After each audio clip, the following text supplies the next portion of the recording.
ఆంధ్రప్రదేశ్లో EVM voting కానీ postal ballot కానీ ఈ రెండు కలిపితే 81.86% అంటే దాదాపుగా 82% ఓటింగ్ పడింది. గత ఎన్నికల్లో 79.88% అంటే దాదాపు 80%, 2% ఓటింగ్ పెరిగినటువంటి సిచ్యువేషన్ మనకి ఎన్నికల్లో కనిపిస్తుంది.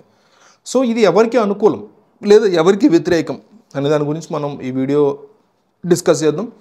అయితే సాధారణంగా ఎట్లా ఉంటుందంటే సెఫాలజిస్టులు కానీ పొలిటికల్ అనలిస్టులు కానీ ఓవర్ ద డెకేడ్స్ చూస్తున్నటువంటి మనం అబ్జర్వ్ చేస్తే యాంటీ ఇంక్యుమెన్సీ ఉంటే గనక ఓటింగ్ శాతం పెరుగుతూ ఉంటుంది.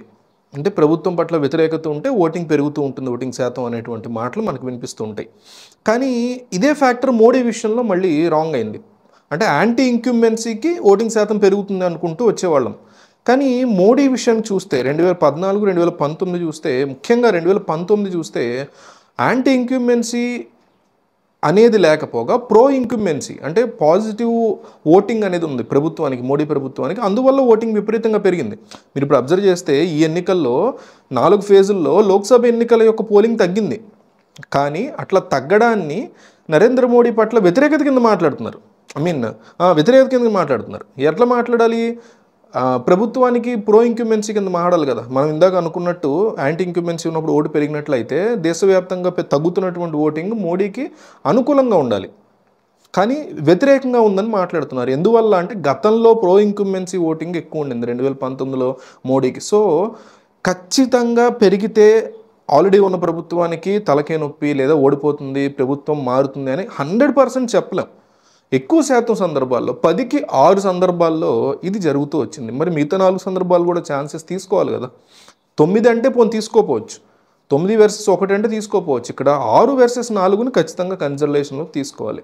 మరి ఇంతమంది ఓటు వేయడానికి యాంటీ ఇంక్యుమెన్సీ కాకుండా ఇంకా వేరే కారణాలు, ఇతరత్ర కారణాలు ఏముండి ఉండొచ్చు? ఫస్ట్ ఆఫ్ ఆల్ ఎక్సైట్మెంట్, ఓటర్లలో విపరీతమైనటువంటి ఎక్సైట్మెంట్ ఉంది ఈ ఎలక్షన్ పట్ల. ఎందుకంటే Jagan versus anti Jagan, actually Jagan versus కూటమి కూడా కాదు, జగన్ వర్సెస్ యాంటీ జగన్. జగన్ కావాలి అని జగన్కి అనుకూలంగా ఓటేసేవాళ్ళు ఒక పక్క, జగన్ మాకొద్దు వేరే ఎవరైనా పర్వాలేదు అని కూటమి కొట్టేసేవాళ్ళు ఒక పక్క. ఈ రకంగా ప్రజలు విడిపోయినటువంటి పరిస్థితి ఎన్నికల్లో. సో నువ్వా నేనా, ఎవరు గెలుస్తారు అనేటువంటి ఎక్సైట్మెంట్ ప్రజల్లో విపరీతంగా ఉండింది. దానివల్ల ఏంటంటే నేను కూడా ఒక భాగస్వామిని అవ్వాలి ఎక్సైట్మెంట్లో, నేను ఎక్సైట్ అవ్వటం కాదు, నేను కూడా ఈ ఎక్సైట్మెంట్లో ఎంతో కొంత పాల్గొనాలి అనే ఉద్దేశంతో ప్రజలు ఎన్నో గంటలు బారులు తీరినటువంటి పరిస్థితి ఉంది ఎలక్షన్ బూతుల్లో కానీ అక్కడ కానీ. ఇంకొకటి మెయిన్గా ఫియర్ ఫ్యాక్టర్ బాగా పనిచేసింది. ప్రజల్ని చైతన్యపరచడం చాలా కష్టం, దానికి దశాబ్దాలు శతాబ్దాలు పడుతుంది.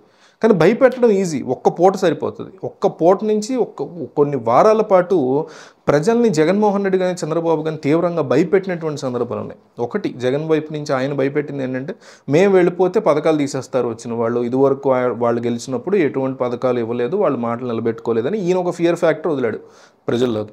ఇంకో పక్క చంద్రబాబు నాయుడు ఏం వదిలాడంటే ఆయన స్టైల్ నుంచి జగన్మోహన్ రెడ్డి కనుక మళ్ళీ వస్తే మీ భూములు కాదు, భూములు మొత్తం వాళ్ళు రెక్కలు కట్టుకుని తీసుకెళ్ళిపోతారు అని ఆయన ఒక ఫియర్ ఫ్యాక్టర్ వదిలాడు. ఇందులోనూ కొన్ని నిజాలు ఉన్నాయి. సో ఆయా వర్గాల వాళ్ళు ఎవరైతే అవి నమ్మి ఉన్నారో ఆ ఫియర్ ఫ్యాక్టర్కి వాళ్ళు బయటికి వెళ్ళారు ముందు ఓటేయడానికి. మిగతా సంగతి తర్వాత నాయన, ముందు ఈ చంద్రబాబు వస్తే స్కీములు బిగేస్తారు అంటున్నాడు జగన్, నాకు జగన్ నమ్మకం, జగన్ కరెక్ట్గా చెప్తాడు ఏదైనా, ముందు ఓటేసేయాలి అబ్బా, ఇంట్లో కూర్చుంటే కుదరదని ఆ ఫియర్ ఫ్యాక్టర్ బయటికి లాక్కొచ్చింది. అట్లాగే చంద్రబాబు నాయుడు చెప్పింది అమ్మో జగన్ మళ్ళీ వస్తే భూములు లాకేసుకుంటున్నాడు అంటున్నాడు, చంద్రబాబు చెప్తే నమ్మకం ఉంటుంది, ఆయన కరెక్ట్గా చెప్తాడు, ఆయన నమ్మే వాళ్ళు ఉంటారు. వాళ్ళు ఆ ఫియర్ ఫ్యాక్టర్తో బయటకు వచ్చి ఓటేసినటువంటి సందర్భాలు ఎక్కువగా మనకు కనిపిస్తున్నాయి. ఈ ఫియర్ ఫ్యాక్టర్ అనేది కూడా ఓటింగ్ పర్సంటేజ్ పెరగడానికి ఉన్నటువంటి మరొక ముఖ్య కారణం. ఇంకొకటి ఏంటంటే ఎన్నికల్లో మూడోది మనీ ఫ్యాక్టర్. ఈ మధ్య కాలంలో ఎస్పెషల్లీ సౌత్ ఇండియాలో ఒక 2-3 దశాబ్దాల నుంచి తీవ్రమైనటువంటి ఇష్యూ.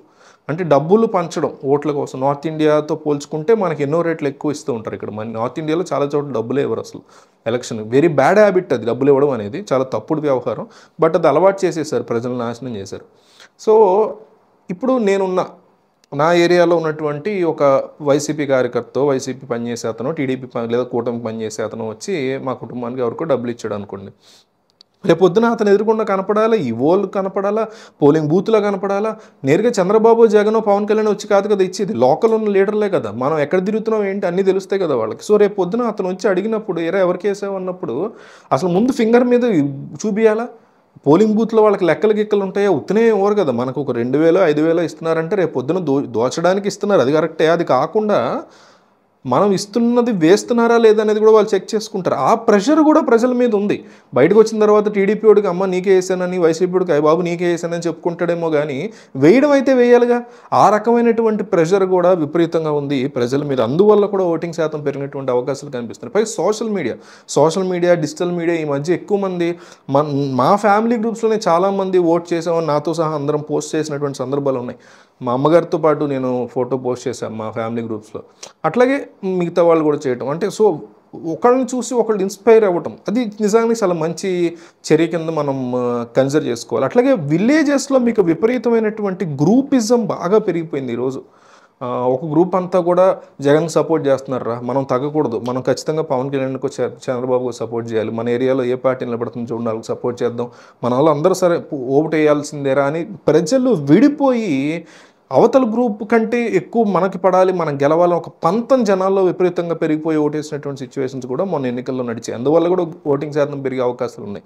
అట్లాగే మొబిలైజేషన్ గతంలో ఎన్నడూ లేని విధంగా చెప్పాలంటే ఆంధ్రప్రదేశ్, ఉమ్మడి ఆంధ్రప్రదేశ్ చరిత్ర నుంచి మీరు కన్సిడర్ చేసుకున్న ఈ చరిత్రలో ఫస్ట్ టైం అనుకుంటా ఈ లెవెల్లో మొబిలైజేషన్. నాకు గుర్తు, మేము చదువుకునే రోజుల్లో చిరంజీవి పార్టీ పెట్టినప్పుడు మేమందరం హైదరాబాద్ నుంచి బస్సులు వేసుకొని ఏలూరు వచ్చాం, మాది ఏలూరు. సో ఇట్లా మా ప్రాంతాల్లోకి వచ్చి ఓట్లు వేసినటువంటి సందర్భాలు ఉన్నాయి. చిరంజీవి కోసమే అని వచ్చి ఓట్లు వేసిన వాళ్ళు ఎంతోమంది ఉన్నారు నాతో సహా. ఇప్పుడు చిరంజీవి జగన్ చంద్రబాబు జగన్ పవన్ కళ్యాణ్ పక్కన పెడితే ముందు మన ఊరెళ్ళి మనోడు ఓటేసుకోవాలి, ఎవరైనా సరే కావచ్చు. పైగా ఒక వైసీపీకి సపోర్టరో టీడీపీ సపోర్టరో ఉన్నాడు హైదరాబాద్లో, అతను వెళ్తున్నాడు కారులోనో ఇందులోనో, ఒక నలుగురిని తీసుకెళ్ళటం అతనితో పాటు ఆ ఏరియా వాళ్ళని.